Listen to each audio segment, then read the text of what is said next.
Bismillahirrahmanirrahim. Assalamualaikum warahmatullahi wabarakatuh. Halo teman-teman. Sebelumnya mohon izin perkenalkan, nama saya Alaika Hidayatullah, NIM B9421966. Pada kesempatan video singkat kali ini, saya akan menjelaskan mengenai hasil observasi zakat atau laporan observasi zakat pada Yayasan Nurul Islah.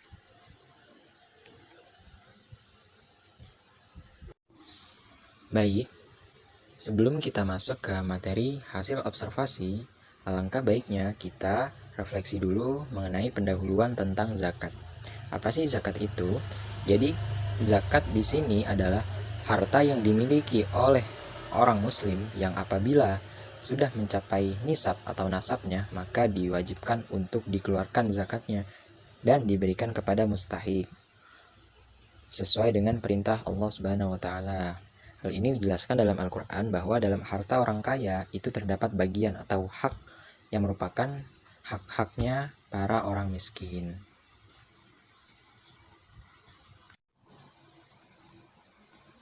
Nah, selanjutnya kita mulai masuk ke materi kelembagaan zakat ini. Jadi, tujuan utama didirikannya lembaga ini, yang pertama ada jangka menengah, yaitu pengamalan Al-Quran dan As-Sunnahnya, Sunnah Nabi SAW. Yang kedua, yaitu kenyamanan beribadah untuk menumbuhkan rasa cinta mahabbah kepada Allah Subhanahu wa taala dan Rasulnya Nabi Muhammad SAW. Kemudian tujuan didirikannya lembaga ini jangka panjang, yaitu untuk mendorong umat dalam melaksanakan amal ma'ruf, berbuat kebaikan, dan nahi mungkar, mencegah keburukan.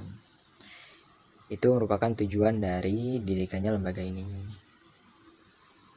Kemudian Waka, siswanya Atik Surtiah, kemudian sekretarisnya Kartika Maulina, sarjana pendidikan, dan yang terakhir Bendara Trusti Mukliati. Itu merupakan struktur organisasi pada lembaga Yayasan Nurul Islah. Nah, kemudian SDM ditempatkan sesuai dengan kapasitasnya. Maksudnya, apakah lembaga ini menempatkan SDM di tempat yang sesuai? Jadi, pada lembaga ini, secara keseluruhan, peneliti menemukan observasi, yaitu aktivitas fungsi sumber daya manusia atau SDM telah sesuai dengan standar operasional dan prosedurnya, SOP yang berlaku. Jadi, sebagaimana arahan dan motivasi dari manajemen masjid dan pimpinannya, yaitu untuk mendapatkan pegawai yang berkemampuan sesuai bidang atau sesuai pekerjaan yang diminatinya dan mempunyai kemampuan yang memadai, serta memang dibutuhkan oleh pihak yayasan tersebut. Jadi pada penempatan sumber daya ini sudah dikatakan sesuai yang seperti apa, yaitu yang berkepribadian baik dan berkemauan kuat untuk bekerja dalam memaksimalkan mengabdi kepada yayasan ini. Nah, materi selanjutnya yaitu lembaga mendorong motivasi terhadap pegawainya. Jadi terdapat sesuatu yang menjadi pendorong agar pegawai itu dapat mengoptimalkan keseluruhan yang dimilikinya dengan cara memberikan reward. Reward ini berupa uang atau finance dan upah yang diberikan kepada pegawai yang dianggap sudah cukup baik dalam kontribusi terhadap yayasan ini. Jadi pendapatan finance mereka diterima dirasa sudah sesuai dengan kontribusi karyawan dalam menaikkan omset mereka, yaitu menunjukkan bahwa extrinsic reward berupa gaji sudah terpenuhi dengan cukup baik dalam memotivasi pegawai agar mendorong kinerjanya secara optimal. Hal tersebut mampu menimbulkan gairah dalam bekerja sekaligus memotivasi pegawainya. Kemudian,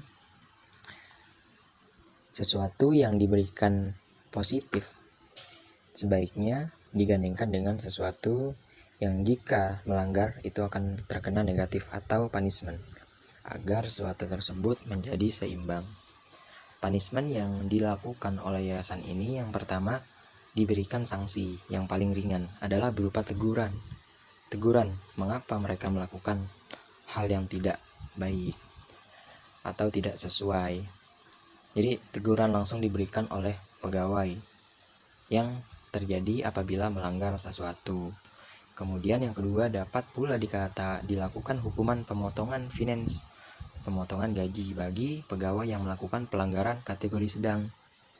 Yang terakhir yaitu perbuatan pelanggaran yang berat, yang dianggap berat, itu sangat merugikan yayasan. Maka punishment represif yang paling berat yang sesuai untuk pelanggaran tersebut adalah pemutusan hubungan, seperti itu. Nah, kemudian materi yang selanjutnya yaitu menghimpun atau penghimpunan dana donasi. Nah, pada materi kali ini kita melakukan observasi menemukan yaitu dalam melaksanakan aktivitas pengumpulan dana atau penghimpunan dana donasi tersebut dapat menyelenggarakan berbagai macam kegiatan atau strategi-strategi yang dilakukan oleh yayasan ini. Jadi pada yayasan zakat ini telah mengikuti perubahan zaman yang ada, terutama dengan memanfaatkan teknologi informasi yang berupa media elektronik, yaitu handphone, Facebook, WhatsApp, serta web. Dalam melayani muzaki, rumah zakat, Yayasan Nurul Islah ini memiliki layanan jemput dana terhadap donatur. Jadi pada strategi ini pihak yayasan tidak selalu menunggu donasi tersebut, melainkan menjemput bola, mencari donasi itu atau mencari donatur yang ingin memberikan atau menyisihkan sebagian hartanya. Kemudian pada rumah zakat, Yayasan Nurul Islah ini melakukan sosialisasi kepada beberapa instansi-instansi dan membagikan brosur-brosur serta memanfaatkan media online yaitu Facebook, WhatsApp, dan WhatsApp. Hal tersebut digunakan untuk mempromosikan atau memberitahukan bahwa adanya pengimpunan dana donasi pada Yayasan Nurul Islah ini. Nah, kemudian terdapat perencanaan dalam program pendistribusian. Terdapat 4 perencanaan yang telah kami rangkum. Yang pertama yaitu menggunakan beberapa pertimbangan-pertimbangan dalam merumuskan serta merencanakan setiap program. Di antara rumusannya yaitu forecasting, adalah pertimbangan masukan-masukan, saran-saran dari berbagai donatur langsung dengan harapan ada bentuk kerjasama atau bentuk saluran tangan dan keterlibatan antara muzaki dengan lembaga zakat yayasan ini dalam rangka memperdayakan mustahiknya. Kemudian yang kedua, perencanaannya yaitu objektif, tentunya memiliki tata nilai yang ingin dicapai bersama-sama sehingga tujuan yang dicapai itu terarah dengan harapan bisa menjadikan mustahik kelak bisa menjadi muzaki. Tidak hanya mustahik selalu, tetapi ada harapan di masa yang akan datang mustahik tersebut dapat menjadi muzakinya dengan merubah karakter mental dan sikapnya. Kemudian yang ketiga di sini yaitu perencanaan prosedur. Perencanaan prosedur ini telah memiliki desain perencanaan prosedur yang matang, tepat, konsisten, mudah, dan dilaksanakan. Jadi dengan asas menjaga perasaan rendah diri dari para mustahik sehingga menjaganya dengan penuh kemuliaan atau iffah. Yang terakhir, yang keempat, yaitu perencanaan budget atau finance. Tentunya program-program tidak akan terlaksana tanpa perencanaan budget, yaitu dengan membuat RABP, rencana anggaran pendapatan dan belanja selama kurun waktu setahun atau rinciannya itu ke dalam 12 bulan. Itulah planning atau perencanaannya. Nah, kemudian seperti apa sih cara mendapatkan mustahiknya? Apakah hanya diam untuk mustahik itu mengambil tempat atau kita mencari mustahik sendiri atau seperti apa? Nah, jadi pada penemuan hasil observasi lembaga zakat ini yaitu lembaga zakat ini mencari mustahik, bukan hanya diam, mencari mustahik dengan ketentuan yang berlaku adalah lebih mengutamakan mustahik dalam lingkungan terdekat terlebih dahulu dengan lembaga zakat dibandingkan pendistribusiannya untuk wilayah lainnya. Hal itu dikenal dengan sebutan distribusi sentralistik yang diambil pada wilayah terdekat terlebih dahulu atau diprioritaskan. Nah, yang terakhir mengenai program yang dianggap bisa mengentaskan du'afa dari masalah problem kemiskinan. Jadi setelah kita telusuri, yayasan ini menerapkan program dompet bersama. Dari sebutannya dompet bersama pasti kita sudah tahu kalau ini uang bersama-sama, bukan uang individual, satu donatur, tidak seperti itu. Nah, tujuannya apa sih? Adapun tujuan dari program ini untuk mengurangi beban kehidupan dan kesulitan bagi keluarga yang mendapatkan musibah, serta mendapatkan bantuan khusus dan mengusahakan untuk mencari solusi yang terbaik pastinya. Serta dari problematika kehidupannya yang sedang berjalan.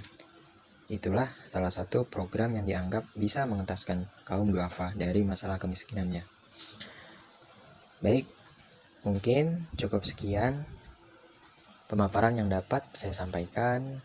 Saya dalam hati mohon maaf apabila banyak kesalahan kata atau ucapan. Saya pamit undur diri. Wassalamualaikum warahmatullahi wabarakatuh.